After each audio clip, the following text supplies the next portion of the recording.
Kesmeyin. Rahmanirrahim. Küllü nefsin zâikatül mevt. Sümme ileyhâ turcaûn.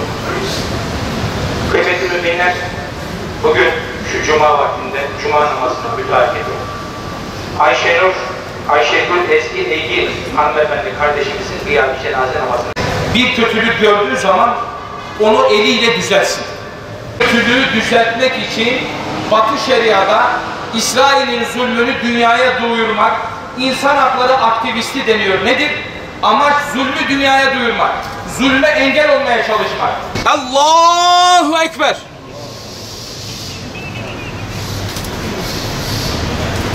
Esselamu Aleyküm ve Rahmetullah! Esselamu Aleyküm ve Rahmetullah! Namazları, okuduğumuz Kur'an-ı Kerim tilavetlerini dergâh-ı izzetinde üstü kabul ile kabul eyle ya Rabbi. Günahlarımızı affeyle ya Rabbi. Hatalarımızı bağışla ya Rabbi. 300 günü aşkın bir zaman diliminde bombalanan, öldürülen, katledilen Müslüman kardeşlerimize, Gazze'li kardeşlerimize yardım et. 7 Ekim sonrasındaki süreçte saldırılarını daha da artıran işgal rejimi çocukları, kadınları, yaşlıları ve sivilleri hedef almayı sürdürüyor. 7 Ekim'den bugüne kadar 30 bine yakın kadın ve çocuk olmak üzere 41 binden fazla Filistinli İsrail saldırılarında şehit oldu. 95 binden fazla kişi ise yaralandı. Yalnızca Filistinliler değil, Filistin'e destek veren vicdan sahipleri de işgalci İsrail'in saldırılarına hedef oluyor. Dün zulüm bizdense ben bizden değilim diyen Rachel Corrie'yi ve yüzlerce aktivisti katleden işgalciler insan hakları ihlallerine, işlediği suçlara ve katliamlarına her an yenilerini ekliyor. Filistin'e destek vermek için işgal altındaki Batı Şeria'da bulunan Ayşenur Eygi işgal askerlerinin yakın mesafeden açtığı ateşle şehit oldu.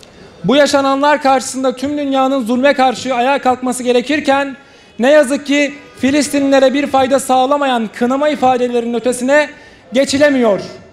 Halkları işgalci İsrail'in zulümlerini yüz binlerce kişinin katıldığı eylemlerle protesto ederken ABD ve Batı dünyası yaşanan zulümleri görmezden gelerek hala işgalcilere verdiği desteği sürdürüyor.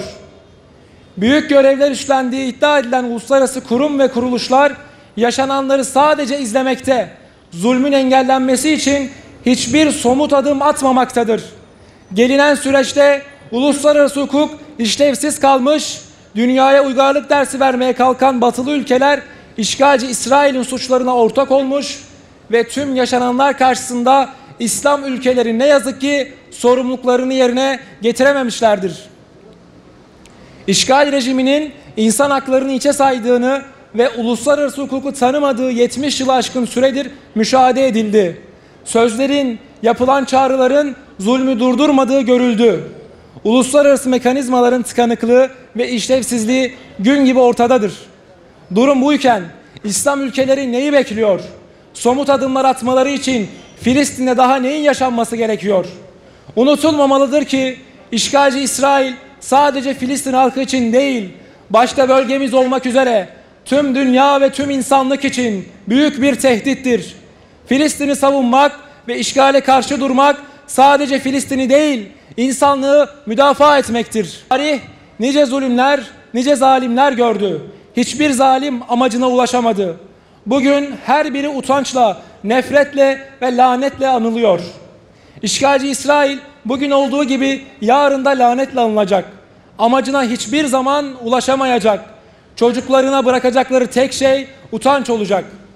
Bir kere daha diyoruz ki uluslararası toplum, uluslararası kuruluşlar ve devletler üzerlerine düşen sorumlulukları bir an önce yerine getirmelidir. Diliminde bombalanan, öldürülen, katledilen Müslüman kardeşlerimize, Gazze'li kardeşlerimize yardım et.